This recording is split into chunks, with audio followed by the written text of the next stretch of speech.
This episode is brought to you by Peacock. The new Peacock original documentary, Matthew Perry, A Hollywood Tragedy, dives deep into the beloved actor's rise to fame and his tragic death. 5 people, including Perry's personal assistant, 2 medical doctors, and an alleged Hollywood drug dealer known as the Ketamine Queen, were charged with conspiracy to illegally provide Perry with the ketamine. Explore the details of the case in this heartbreaking special, streaming now only on Peacock. Ryan Reynolds here from Mint Mobile. I don't know if you knew this, but anyone can get the same premium wireless for $15 a month plan that I've been enjoying. It's not just for celebrities. So do like I did and have one of your assistants switch you to Mint Mobile today. I'm told it's super easy to do at mintmobile.com/switch. Upfront payment of $45 for 3-month plan, equivalent to $15 per month required. Intro rate first 3 months only, then full price plan options available. Taxes and fees extra. See full terms at mintmobile.com. agenciadepodcast.com.br.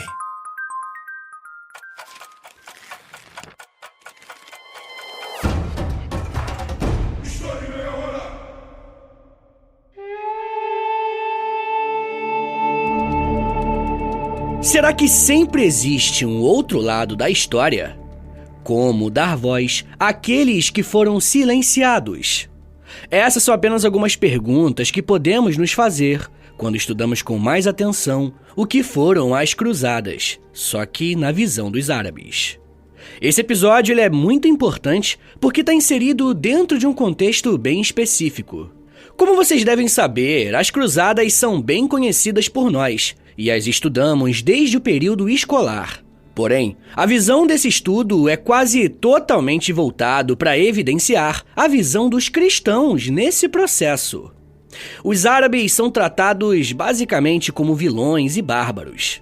O meu objetivo aqui hoje é apresentar uma visão um pouco diferente desse processo, mostrando o outro lado da moeda, além de apresentar algumas figuras importantes para os árabes durante as cruzadas. Ao longo do episódio, eu vou comentar por que fazer isso não é uma tarefa simples, mas até chegarmos lá, eu preciso lembrá-los que eu baseio meu conteúdo em fontes e em autores confiáveis, que você pode e deve consultar na descrição do episódio. A primeira coisa que precisamos fazer aqui hoje é compreender o objeto de estudo, as Cruzadas. De forma bem resumida, podemos dizer que as Cruzadas foram expedições militares autorizadas pelo Papa Urbano II a partir do Concílio de Clermont, em 1095. O objetivo dessas ações era retomar o controle de Jerusalém, que naquele momento estava sob o controle dos muçulmanos. Então, os cristãos irão organizar pelo menos 8 expedições oficiais a Jerusalém, para tentar tomá-la dos muçulmanos e defender a fé cristã contra os seus inimigos. Essa explicação que você acabou de ouvir é a narrativa tradicional ensinada nas escolas, livros didáticos e nos filmes e séries que existem sobre esse tema. Para começar a entender melhor a visão dos árabes sobre as cruzadas, precisamos olhar para a formação e o espalhamento do islamismo. Aqui no podcast tem um episódio chamado Islamismo, onde eu conto a origem dessa religião. Mas caso você não saiba do que estamos falando, um homem chamado Maomé, que teria nascido por volta do ano 570 d.C., de acordo com a mitologia islâmica, teve um encontro com o arcanjo Gabriel, que ao falar na língua árabe, disse a Maomé que existia apenas um Deus, Alá, e que ele deveria espalhar essa mensagem para os habitantes da Península Arábica, que naquele momento praticavam o politeísmo, ou seja, a crença em vários deuses diferentes. Maomé se tornou o profeta dessa religião que estava em formação, e a partir de então começou a propagar essa fé. O problema é que na cidade de Meca, lugar em que Maomé estava, essa crença não foi nem um pouco bem-vinda, porque feria diretamente o lucro daqueles que ganhavam dinheiro com o mercado religioso politeísta. Maomé passou a ser perseguido e, para não ser morto, decidiu fugir para a cidade de Medina. E essa fuga de Meca para Medina ficou conhecida como a Hégira, e até hoje é entendida como o início do calendário muçulmano. Foi a partir dessa cidade que o profeta começou a organizar outros aspectos da nova religião e conseguiu reunir forças para voltar a Meca e conquistar a cidade. Maomé, então, iniciou um processo de expansão do islamismo. Ele morreu no ano 632 d.C., e a partir de então surgiu um problema de sucessão. Após a morte do profeta, quem toma a frente da organização do islamismo é o califa, que assume o papel de liderança política e religiosa. Olha só o que a historiadora Denise Sandovetti Policarpo Silva disse sobre esse processo, abre aspas. O primeiro grupo que assumiu a liderança, tanto política como religiosa, foi o do califado Rashidun, conhecido como os Bem-Guiados. Esses califas eram parentes do profeta Maomé e faziam parte da tribo dos Coraixitas. O primeiro califa foi Abu Bakr Abdullah, pai da esposa do profeta. Por ser formado pelos sucessores do profeta, o califado Rashidun teve que enfrentar a ameaça de dissolver as alianças com as tribos feitas por Maomé. O papel principal desse califado foi o de manter e unificar o poder, e por isso criou um exército e conseguiu se estabelecer pela ação militar. Nesse período houve uma expansão da fronteira islâmica, conquistando partes do Império Sassânida e do Império Bizantino. Ali ibn Abi Talib, primo de Maomé, foi o último califa dos Rashidun, morto por rivais que queriam colocar outro grupo como líder dos muçulmanos. Fecha aspas. Esse relato é muito importante, porque mostra a formação de um grupo que chamamos de sunitas, uma das principais vertentes do islamismo. Porém, os sunitas não são os únicos a representarem essa fé. O outro grupo é formado pelos xiitas, que defendem ser a continuidade de parentes do profeta na liderança da comunidade islâmica. Assim, um homem chamado Ali era visto como o sucessor legítimo do profeta, e os seus descendentes deveriam assumir a sucessão do califado. Por conta disso, os xiitas se colocaram contra um novo grupo de califas, que passou a liderar o mundo islâmico. Essa nova liderança é conhecida como o Califado Omíada. O Califado Omíada teve início com Muawiyah ibn Abi Sufyan em 661 d.C. A capital deixou de ser Medina e foi transferida para Damasco, na atual Síria. A partir desse califado, a sucessão passou a ser hereditária e dinástica. Foi durante o Califado Omíada que o árabe se tornou a língua oficial do império. Na Península Arábica, o califado terminou no ano 684 e os seus membros foram perseguidos e mortos. Apenas um descendente, o príncipe Abd al-Rahman, conseguiu escapar pelo norte da África, até chegar à Península Ibérica, onde fundaria um novo califado. Com o declínio dos Omíadas, o califado Abássida tomou a frente dos muçulmanos, estabelecendo a nova capital do império em Bagdá, recebendo uma grande influência dos persas. Um aspecto importante que eu queria pontuar para vocês, a partir do que eu contei sobre os sunitas e os xiitas, é que estamos tratando basicamente da expansão dos muçulmanos. Os muçulmanos expandiram a sua influência para toda a Península Arábica, boa parte do Oeste Asiático, Norte da África e a Península Ibérica. De acordo com Francis Robinson, abre aspas, encorajados por sua nova fé, os muçulmanos imbatíveis ultrapassaram as fronteiras da Arábia Ocidental e, ao fim de poucos anos, haviam reordenado a geografia política do mundo mediterrâneo e da Ásia Ocidental. Fecha aspas. Essa expansão muçulmana vai ser traduzida em uma série de contatos e misturas culturais. Especialistas dizem que, nesse intervalo de pouco mais de 150 anos de crescimento, os árabes muçulmanos tiveram contato com muitos livros gregos, adaptando e reinterpretando aspectos da filosofia e da ciência. Porém, mesmo assim, teve um lugar nessa expansão que recebeu um grande destaque: a cidade de Jerusalém.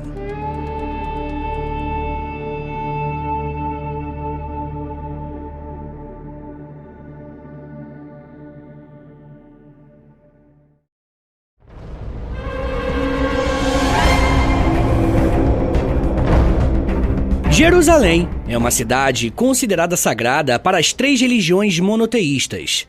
Para os judeus, ali foi o local onde Salomão construiu seu templo, que guardava a Arca da Aliança. Para os cristãos, foi nessa cidade que Jesus foi morto e crucificado. E para os muçulmanos, Jerusalém foi o lugar em que Maomé foi elevado para o céu. Sendo sagrada, Jerusalém se tornou uma região que recebia muitos peregrinos, principalmente cristãos.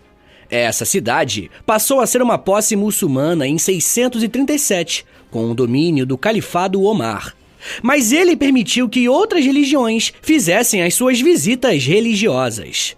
Mais uma vez, citando a professora Denise Policarpo, abre aspas, por muito tempo, Jerusalém foi um espaço onde as diferentes religiões podiam conviver e professar a sua fé em seus respectivos espaços sagrados. Apenas por curtos períodos de tempo, essa convivência se tornou conflituosa durante os governos muçulmanos, como no caso do califa Fatímida al-Hakim, responsável por uma perseguição aos cristãos que moravam no local e aos que peregrinavam para a região. Fecha aspas. Essa dinastia dos Fatímidas dominou Jerusalém e, a partir do ano 996, começou a apresentar algumas dificuldades para os peregrinos cristãos. Inclusive, essa vai ser uma das justificativas usadas pelo Papa Urbano II em 1095 para convocar as cruzadas. E aqui já conseguimos perceber algumas diferenças marcantes a respeito do olhar para as cruzadas a partir dos cristãos e para os muçulmanos. Como vimos no início do episódio, os cristãos justificaram as cruzadas porque estariam sendo atacados por muçulmanos. Só que, no lado dos muçulmanos, a justificativa era de que existiam conflitos territoriais envolvendo territórios cristãos e territórios muçulmanos. E pessoal, boa parte do meu esforço nesse episódio está no fato de tentar mostrar para vocês uma outra forma de ver o mesmo fenômeno. O professor Mansur Peixoto, que tem um canal muito bom sobre história chamado História Islâmica, faz um apontamento bem interessante. Ele diz que quando olhamos para as ações dos muçulmanos descontextualizadas, interpretando apenas como uma suposta ação violenta, estamos caindo no erro. Com isso, ele quer dizer que existia um pano de fundo político e social para as disputas territoriais entre reinos cristãos, como o Império Bizantino e os califados muçulmanos. Em outras palavras, o eventual interrompimento das peregrinações a Jerusalém foram feitas dentro de um cenário de disputas entre diferentes governos. É justamente por esse motivo que os muçulmanos encaram as cruzadas de uma forma completamente diferente dos cristãos, enquanto a cristandade entende as expedições militares como uma tentativa de retomar uma cidade religiosa.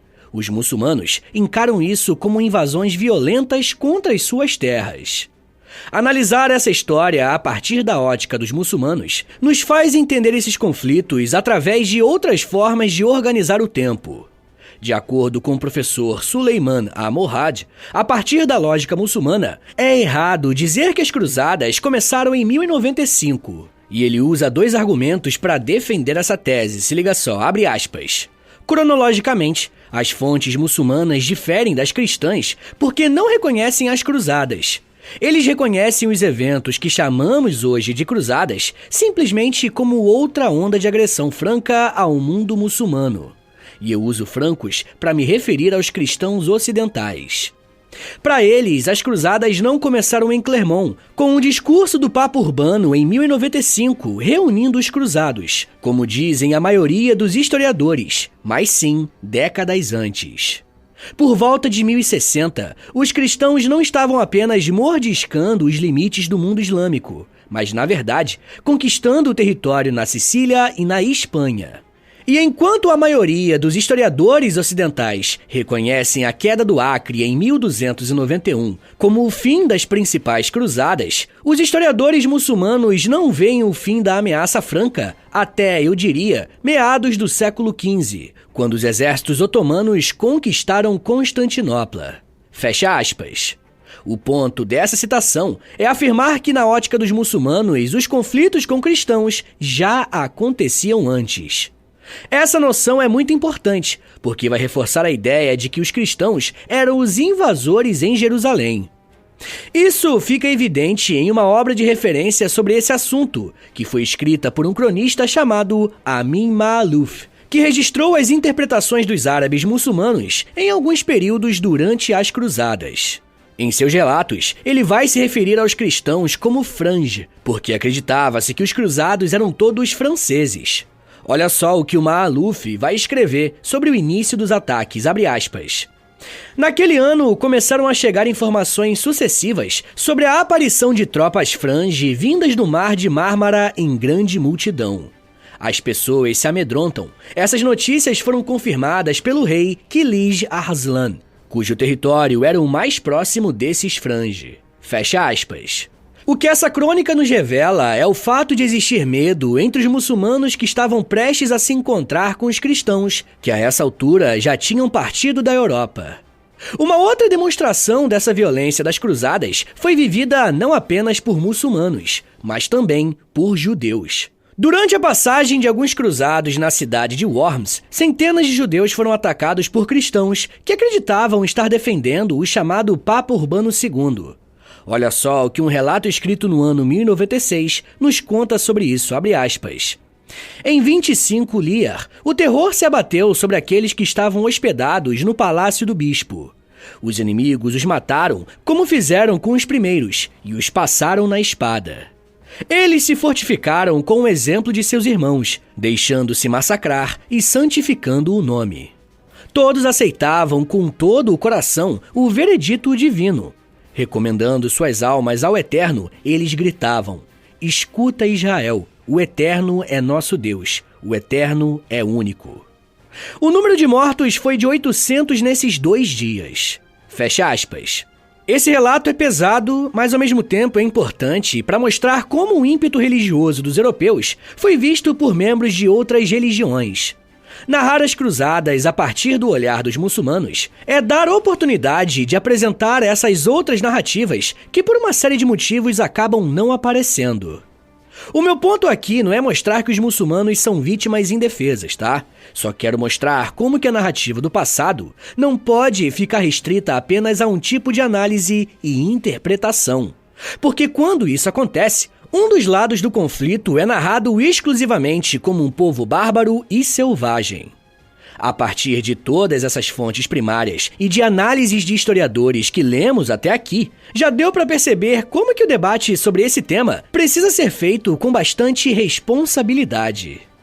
Pessoal, eu já quero falar mais sobre outros aspectos da perspectiva muçulmana das cruzadas, e até de um nome extremamente importante que combateu cristãos.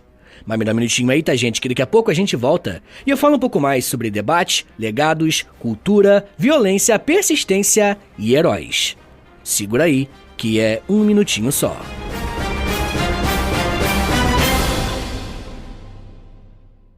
Eu lancei um livro-jogo de história do Brasil. Eu e o meu amigo Giovanni Arseno acabamos de lançar o livro O Porão.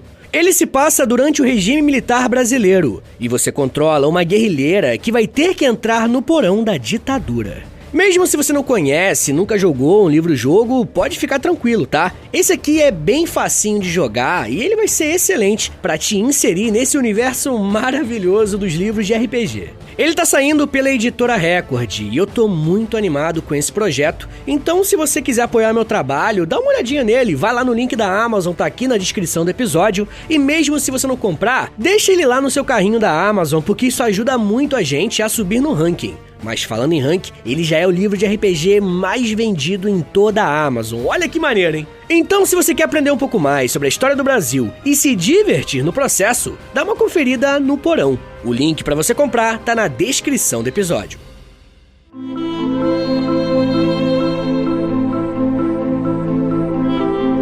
Abre aspas. Atentai nos frange. Vede com que afinco eles se batem pela sua religião, ao passo que nós, os muçulmanos, não demonstramos o mínimo ardor em travar a guerra santa.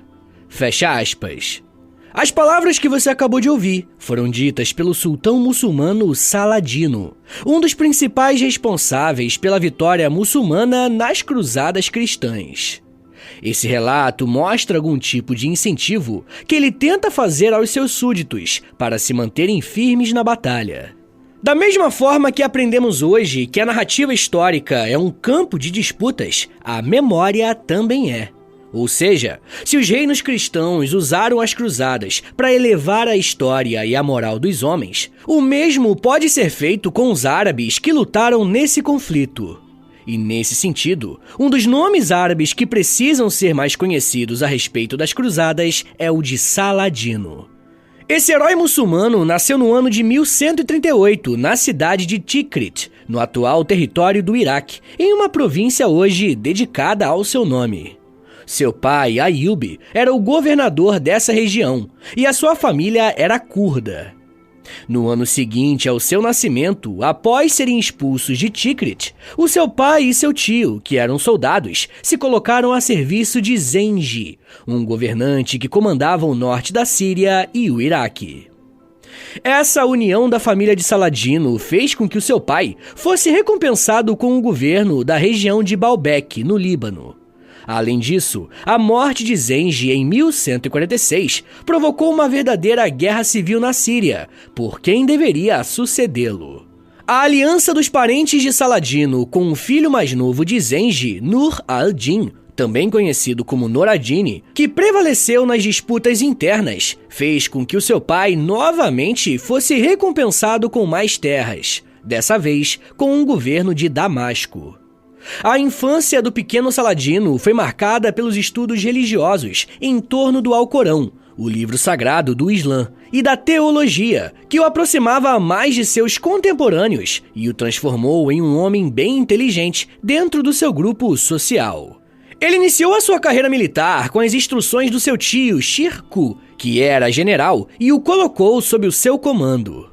Nesse meio tempo, o Egito passou por um momento de intensa instabilidade política, com a ocupação de parte do seu território pelos cruzados, que estavam em seu auge no Oriente Médio, e pela guerra civil, aos que desejavam ter o cargo de vizir, uma espécie de conselheiro do califa. Em meio a esses conflitos, no ano 1163, o vizir do califado fatímida do Egito acabou sendo expulso pelo seu rival e solicitou ajuda militar ao sultão Noradini, que enviou Shirkuh e, consequentemente, a sua tropa com o Saladino ao Egito. Após o sucesso na campanha militar, que reestabeleceu o vizir em seu cargo, em vez de retornarem para casa de forma permanente, o tio de Saladino decide retornar com sua tropa ao Egito e, poucos anos depois, rompe a aliança com o conselheiro do califado, decidindo atacá-lo para assim conquistar o cargo de vizir no território egípcio, ampliando a influência do sultão sírio na região. Em 1169, o Saladino e o seu tio saíram vencedores nesse conflito, conquistando todo o Egito, mesmo o califado egípcio tendo o apoio de uma parte dos cruzados. E foi nesse primeiro conflito com os cruzados que Saladino entendeu e aprendeu com a estratégia militar dos seus inimigos coisas que serão fundamentais daqui em diante.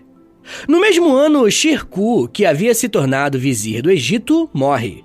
E com isso, Saladino é escolhido como seu sucessor, com o apoio do califado fatímida, que nessa época estava em decadência. A experiência como vizir o transformou completamente, e ele se deparou com um novo dilema em sua vida: estar sob as ordens de dois senhores com pensamentos diferentes, o sultão sírio sunita e o califado egípcio xiita. A morte do califa, no ano 1171, praticamente resolve o problema. Saladino se consolida como sultão, reintegra o Egito ao ramo sunita do Islã e aumenta o seu prestígio com a comunidade. Nesse momento acaba o califado fatímida no Egito e se inicia o Império Ayyúbida, nome dado em homenagem ao pai de Saladino. É importante considerar que, apesar de na teoria ele ser vassalo de Noradini, na prática ele governava de maneira autônoma, já que Damasco e Cairo não eram interligados e, na época, estavam separados por estados administrados pelos cruzados, mas isso acabou em poucos anos. A morte do sultão da Síria em 1174 retirou qualquer obstáculo que poderia existir para que o Saladino controlasse também a região do Iraque e da Síria, exterminando todos aqueles que queriam tirá-lo do poder. Aqui, podemos observar mais alguns aspectos da sua dualidade boa e má, já que ele ficou conhecido, inclusive no Ocidente, como um rei zeloso e generoso. Isso apesar dos massacres, muitas vezes contra os próprios muçulmanos em guerras civis. Ele não parou por aí. Depois de ter unificado o Egito e a Síria, no ano de 1177 ele tentou reconquistar a cidade de Jerusalém, que a essa altura estava sob o domínio dos cristãos. O conflito entre os cristãos e as tropas de Saladino ficou conhecido como a Batalha de Monte Gisardo. O resultado acabou sendo surpreendente, pois foi ali que um líder cristão de Jerusalém, chamado Balduíno IV, que tinha apenas 16 anos e era conhecido como Rei Leproso, derrotou a tropa de Saladino. Foi uma derrota cruel, que deixou o exército muçulmano com apenas 10% dos seus homens. Essa derrota foi um marco para o Saladino, pois a partir daí ele nunca mais perderia para os cristãos. A reação de Saladino começou no ano seguinte, com a destruição do Castelo Cruzado de Chastelet, e ele foi passando por cima de cada um que tentava entrar no seu caminho. 10 anos após a derrota na Batalha de Monte Gisardo, ele já controlava mais da metade do reino de Jerusalém. Nesse mesmo momento, no ano de 1187, começa a Batalha de Hattin, muito conhecida por conta do filme Cruzada, lançado em 2005. Onde se somaram cavaleiros de diferentes ordens militares religiosas contra o exército de Saladino. E mesmo com toda essa união, os cristãos foram derrotados de forma humilhante. Essa vitória facilitou muito as coisas para Saladino. No mesmo ano, ele cercou Jerusalém e retomou a cidade para as mãos dos muçulmanos, colocando um fim na presença cristã na Terra Santa. Apesar de assassinar os prisioneiros de guerra e os cavaleiros das ordens religiosas, Saladino poupou o rei consorte de Jerusalém, Guy de Lusignan, e quando esse rei foi capturado, ele ouviu a famosa frase do sultão árabe: "Reis verdadeiros não matam uns aos outros." O que demonstra mais uma vez essas duas naturezas de Saladino: aquele que cruelmente mata os seus inimigos, mas poupa aqueles que, por justiça, deveriam ser poupados. Pelo menos segundo o seu próprio juízo, né? É interessante notar que alguns códigos de ética ultrapassam barreiras religiosas, e podemos ver a mesma prática sendo feita por religiões diferentes. Os cristãos se desesperaram com o avanço árabe e tentaram novas cruzadas para dominar novamente Jerusalém, mas todas as tentativas foram em vão. Saladino consolidava cada vez mais o seu poder e, progressivamente, os movimentos de cruzadas entraram em decadência. É importante ressaltar que a tomada muçulmana da Terra Santa muda completamente a visão de mundo dos cristãos, que na impossibilidade de retomar a Terra Santa rapidamente, buscaram com Saladino uma maior tolerância com as peregrinações cristãs a Jerusalém e com aqueles que morassem na cidade. E tudo isso dentro de uma diplomacia militar. Com suas estratégias, ele praticamente acabou com as cruzadas na Idade Média. O próximo foco de Saladino, muito provavelmente, seria tomar a Europa, mas a vinda de uma terceira cruzada e a sua morte em 1193 interrompem esse desejo. Ainda assim, Saladino deixou uma herança imensurável em proporções territoriais para os seus descendentes, herança que durou até 1250. Seu legado e sua memória para o povo árabe é marcante, sendo considerado até hoje um herói para os muçulmanos de corrente sunita.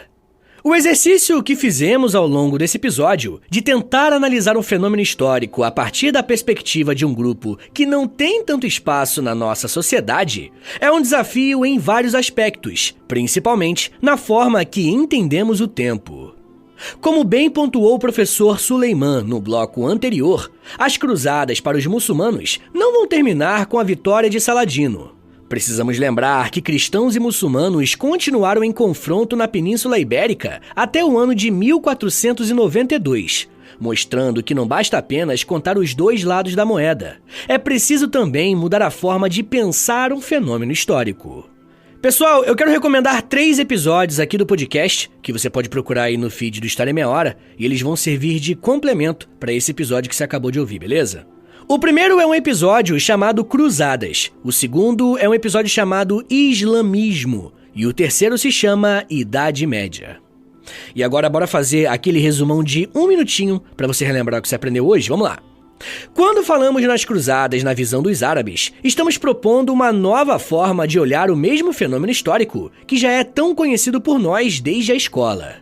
O primeiro passo que precisamos dar para compreender esse processo é analisar o fenômeno da expansão muçulmana e os seus diferentes líderes e personagens, ao ponto de existirem rivalidades e divisões entre os muçulmanos. Para além disso, a chegada dos muçulmanos em Jerusalém representa um tópico importante em uma cidade que é considerada sagrada para as 3 religiões monoteístas.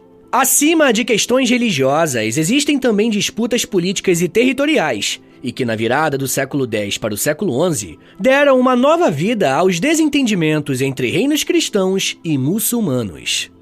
Por mais que a cristandade entenda as cruzadas como uma guerra justa e de retomada de um território sagrado, na perspectiva dos muçulmanos, esses avanços militares serão entendidos como invasão e o início de guerras excessivamente violentas. Compreender essa disputa de poder e disputa de narrativas também nos coloca diante da necessidade de analisarmos algumas biografias a partir do prisma da construção de um herói entre aqueles que foram, entre aspas, violentados. E nesse sentido, a trajetória de Saladino marca muito bem esse processo. Muitos estudiosos defendem que, para muitos muçulmanos, as cruzadas ainda continuam vivas, uma vez que milhares de refugiados e imigrantes muçulmanos enfrentam dia após dia o preconceito e a xenofobia crescente na Europa, que imputa neles crimes e ideias equivocadas em um cenário de crise econômica e, consequentemente, crise migratória. Mas isso já é um papo para uma outra meia hora. This episode is brought to you by Coffee Mate. After watching this season of the HBO's original series, The White Lotus, this is the tropical getaway I needed. One more pina colada, please. Hey, you're not on mute. Oh, I thought I was in paradise. Turns out, it was my Coffee Mate. Coffee Mate Pina Colada and Thai-iced coffee flavored creamers. Inspired by the newest season of HBO's original series, The White Lotus. For the love of coffee. Try now. Hey, it's Bill Simmons from the Bill Simmons Podcast here to tell you about Michelob Ultra Courtside. It's getting fans closer to the NBA with a chance to win prizes like courtside seats, a trip to All-Star Weekend, and much more. Check it out at MichelobUltra.com/courtside. Michelob Ultra Superior Access, Courtside 24-25 sweepstakes, no purchase necessary. Open to U.S. residents 21 and up. Begins on October 1st, 2024, ends July 1st, 2025. Multiple entry periods. Visit MichelobUltra.com/courtside for free entry deadlines, and official rules. Message and data rates may apply. Void where prohibited.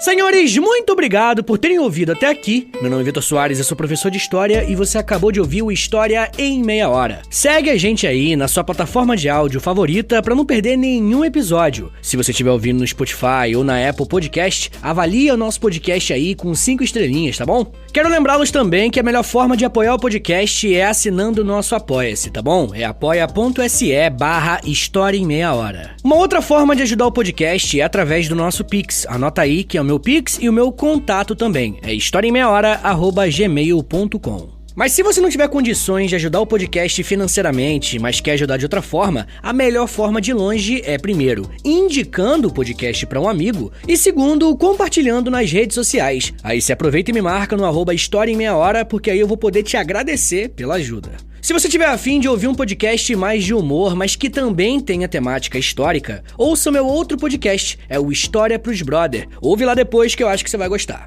Eu também crio conteúdo pro TikTok, Instagram, Twitter, tudo no @Prof. Vitor Soares. É o meu perfil pessoal. Aproveita e segue ele também. Então é isso, gente. Muito obrigado, um beijo, até semana que vem e valeu!